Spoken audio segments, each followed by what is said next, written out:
अस्सलाम वालेकुम friends, this is या Mughal and welcome to my YouTube channel the gardening hub. उम्मीद करता हूँ आप सब खैरियत से होंगे, अच्छे से गार्डनिंग कर रहे होंगे और न्यू प्लांट्स भी अपने पास घर पे लाके उन्हें ग्रो करने की कोशिश कर रहे होंगे। तो आज की वीडियो में मैं एक ऐसे न्यू प्लांट के बारे में बात करूँगा जो देखने में काफ़ी खूबसूरत लगता है। एक वाइन है, एक बेल है, सेकुलेंट फैमिली से बिलोंग करती है और हैंगिंग पॉट में लगी हुई बहुत ही खूबसूरत लगती है और बहुत ही अच्छी लुक प्रोवाइड करती है। तो आए अपनी वीडियो जो है वो स्टार्ट करते हैं। जी तो दोस्तों, आपके सामने जो प्लांट पड़ा हुआ है इसका नाम हेड्रा है, हेड्रा आईवी। ये सेकुलेंट फैमिली से बिलोंग करने वाली एक वाइन है। हेड्रा आईवी के अलावा इसका एक और लोकल नेम है, इसको इंग्लिश आईवी भी कहते हैं। आप किसी भी लोकल नर्सरी पे चले जाएंगे तो ये आपको इजीली अवेलेबल नहीं होंगी। कुछ नर्सरीज वालों ने ये रखी होती है क्योंकि ये थोड़ी सी कॉस्टली होती है, इसकी केयर भी थोड़ी ज़्यादा होती है आम प्लांट से, तो इसलिए ज़्यादा नर्सरीज वाले इसको नहीं रखते और कुछ नर्सरीज वाले होते हैं जो ये ऐसे प्लांट्स जो हैं वो ले आते हैं। तो आपको ये ढूंढने से ही मिलेगी। तो अब बात कर लेते हैं इसकी थोड़ी केयर के बारे में। तो ये सेकुलेंट फैमिली से बिलोंग करने वाला कोई भी प्लांट हो उसे कम पानी की ज़रूरत होती है और उन्हें सूरज की धूप से प्रॉब्लम हो सकती है, इसलिए उन्हें जो है शेडी एरिया में रखेंगे। और सर्दी के सीज़न में हम जो है उनको धूप में रख सकते हैं, अदरवाइज़ हमने उनको धूप में भी नहीं रखना। गर्मी के सीज़न में हम उनको धूप में नहीं रखेंगे, नहीं तो उनके पत्ते जो हैं वो बर्न हो जाएंगे और उनकी ग्रोथ जो है वो रुक सी जाएगी। इसलिए सर्दी के सीज़न में आप इनको धूप में रख सकते हैं। बात कर लेते हैं इसके कुछ पानी के बारे में। आपने इसको पानी कब देना है और कितना कितना देना है।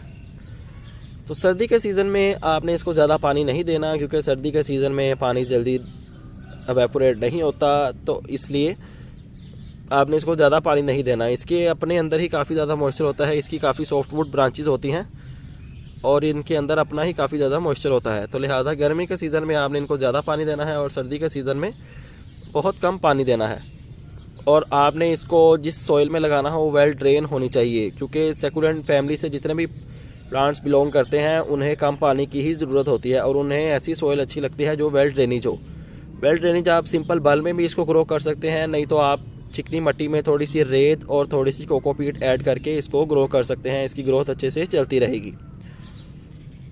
आप इसको पॉट में लगाएंगे, आप इसको ज़मीन में भी लगा सकते हैं, लेकिन आप इसको पॉट में ही लगाएंगे तो ये काफ़ी अच्छी लुक प्रोवाइड करेगी। इसकी झुकी सी टहनियाँ और इसके दिल के शेप वाले पत्ते देखने में काफ़ी खूबसूरत लगते हैं।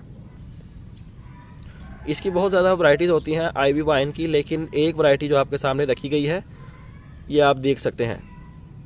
आईवी वाइन जितनी भी है उन सब की केयर जो है, जैसे मैं आपको इस प्लांट की केयर बता रहा हूँ, सब प्लांट की केयर आप वैसे कर सकते हैं। सिर्फ स्पीशी का फ़र्क होगा, इसके कलर का फ़र्क होगा, लेकिन केयर सबकी सेम ही होगी। तो आपने इसको ज़मीन में क्यों नहीं लगाना उसके बारे में बात कर लेते हैं, क्योंकि ज़मीन में जो है वो क्लाइमेट चेंज होता रहेगा, सर्दी भी आएगी गर्मी भी आएगी उसी जगह पे, तो आप जो है इसको प्रोटेक्ट नहीं कर पाएंगे। गर्मी के सीज़न में इसको थोड़ा सा मसला होता है, इसके पत्ते बर्न होना स्टार्ट हो जाते हैं। अगर आप तो इसको ह्यूमिडिटी वाला क्लाइमेट इसको प्रोवाइड करेंगे, इसको टाइम टू टाइम पानी का शावर करते रहेंगे, तो ये आपके पास 12 महीने ही ग्रोथ करती रहेगी और अच्छे से ग्रोथ करती रहेगी। अगर तो आप इसको धूप में पड़ा रहने देंगे गर्मी की, तो कुछ ही दिनों में ये बर्न होके आपका प्लांट बिल्कुल डेड हो जाएगा। ये सर्दी के सीज़न में अच्छे से ग्रोथ करती है और गर्मी के सीज़न में ग्रोथ तो करती है, अगर हम इसको सूटेबल क्लाइमेट जो है वो प्रोवाइड करते रहें। सीज़न में जो है अगर आपका प्लांट पॉट में लगा होगा तो आप इसको उठा के शेडी एरिया में रख सकते हैं और टाइम टू टाइम इसकी जगह चेंज कर सकते हैं। अगर ज़मीन में लगा होगा तो ज़ाहिर सी बात है धूप भी आएगी और ठंड में ओस भी पड़ेगी, तो आप जो है इसको नहीं बचा पाएंगे। तो बेहतर यही होगा कि आप जो है इसको पॉट में लगाएं और जगह जगह अपने घर में लॉन में इसको हैंगिंग पॉट में लगा के इसको हैंग कर दें और देखने में काफ़ी खूबसूरत लुक प्रोवाइड करेगी ये। इस वाइन को ज़्यादा फर्टिलाइज़र की ज़रूरत भी नहीं होती, बस आप जो है काऊ डंग और पत्तों की खाद इसमें ऐड कर सकते हैं, क्योंकि इसके सिर्फ पत्ते ही ग्रोथ करते हैं, इसके ऊपर ना फ्लावरिंग होती है और ना ही इसके ऊपर कोई और चीज़ लगती है। तो इसके सिर्फ पत्ते ही ग्रोथ करते हैं, तो पत्तों की ग्रोथ करवाने के लिए हम जो है गाय का गोबर इस्तेमाल कर सकते हैं। वो बहुत ही अच्छा फर्टिलाइज़र है और गाय का गोबर ऐड करने से ही हमारा प्लांट जो है वो अच्छे से ग्रोथ करता रहेगा। तो अब बात कर लेते हैं इसकी कुछ प्रोपागेशन के बारे में। तो तो इसको प्रोपागेट किया जा सकता है कटिंग से। कटिंग से इसको बहुत ही आसानी से प्रोपागेट किया जा सकता है। आप इसकी कोई भी यंगर शूट जो है अच्छे से ग्रोथ कर रही हो, आप उसको कट कर लें 4 से 5 इंच की कटिंग, और उसको किसी भी कप में लगा सकते हैं और उसको शेडी एरिया में रख सकते हैं और उसकी ग्रोथ जो है वो अच्छे से स्टार्ट हो जाएगी। आपने सर्दी के सीज़न में इसको धूप में भी रख सकते हैं, लेकिन जब गर्मी का सीज़न आएगा तब आपको इसको ह्यूमिडिटी प्रोवाइड करनी पड़ेगी और ठंडा माहौल इसको प्रोवाइड करना पड़ेगा, तभी इसकी ग्रोथ अच्छे से चलती रहेगी। तो अब जो है मैं आपको इसकी एक कटिंग लगा के दिखा देता हूँ कि आपने इसकी कटिंग कैसे लगानी है। जी तो दोस्तों, कटिंग लगाने के लिए आपने जो मीडिया यूज़ करना है, आपने ध्यान रहे कि वो मीडिया बहुत ही लाइट वेट हो और वेल ड्रेनेज हो। तो आप देख सकते हैं मैंने भल थोड़ी सी ले ली है। ये बहुत अच्छी मिट्टी होती है भल, अगर तो आपके पास असली भल है। इसके अंदर मैंने थोड़ी सी कोकोपीट भी ऐड कर ली है, ये आप देख सकते हैं नीचे कोकोपीट भी है। तो इसको मैं अच्छे से मिक्स कर लेता हूँ।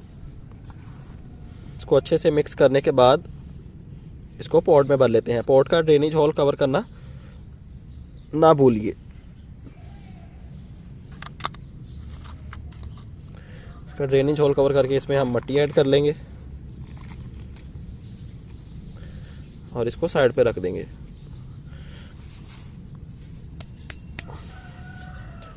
अब हम जो है अपनी एक कटिंग उतार लेते हैं। कटिंग आप कोई भी यंगर शूट उतार सकते हैं जिसकी अच्छे से ग्रोथ चल रही हो। तो मैंने ये यंगर शूट इसकी कट कर ली है। नीचे वाले लीव्स आप जो हैं इसके रिमूव कर सकते हैं, क्योंकि नीचे वाले लीव अगर मिट्टी के साथ टच रहेंगे तो फंगस आ सकता है हमारे पॉट में। तो फंगस आ जाएगा तो हमारा कटिंग जो है वो ख़राब हो जाएगी और हमारी जितनी भी मेहनत होगी वो सारी की सारी ज़ाया हो जाएगी। तो आपने जो है इस फंगस से बचाना है और पानी आपने इसको बहुत ही ध्यान से देना है। आप इसको आराम से पुश करेंगे तो ये मिट्टी के अंदर चली जाएगी और इसको आप ऊपर से थोड़ा दबा देंगे।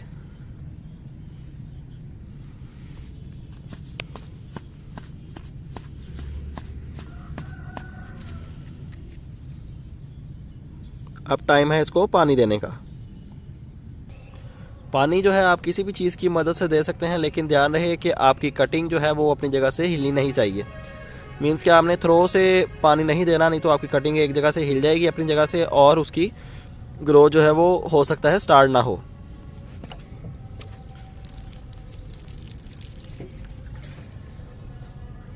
आप इसको ऐसे ही 2 बार पानी देंगे। एक बार पानी देंगे तो वो आधी मिट्टी आपकी गीली हो जाएगी और दूसरी बार जब पानी देंगे तो नीचे तक आपकी पूरी मिट्टी अच्छे से गीली हो जाएगी। देन हम इसको शेडी एरिया में रख देंगे या ग्रीन हाउस में रख देंगे। मैं इसको ग्रीन हाउस में रख दूंगा। जैसे ही इसकी ग्रोथ स्टार्ट होगी तो मैं आपके साथ इसका पार्ट 2 भी शेयर करूंगा। तो आप देख सकते हैं ये कितनी अच्छी ड्रेनिंग सॉइल है, इसका पानी जल्दी से ही ड्रेन हो गया है। तो हम इसमें थोड़ी सी और मिट्टी ऐड कर लेंगे।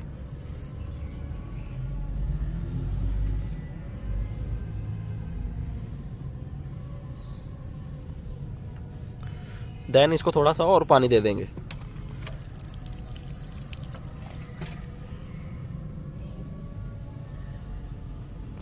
तो उम्मीद करता हूँ आपको वीडियो पसंद आई होगी। आप भी आईवी वाइन ले आएंगे और इसकी अच्छे से केयर करके इसको प्रोपागेट करते जाएंगे। तो ऐसी ही अच्छी और इन्फॉर्मेटिव बड़ी वीडियोस देखने के लिए हमारा चैनल सब्सक्राइब कर लें और लोगों के साथ भी शेयर किया करें।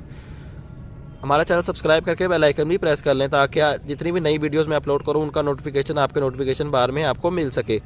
आपसे मुलाकात होगी इंशाल्लाह नेक्स्ट वीडियो में किसी नए टॉपिक के साथ। अपना ख्याल रखिएगा, तब तक के लिए अल्लाह हाफिज़।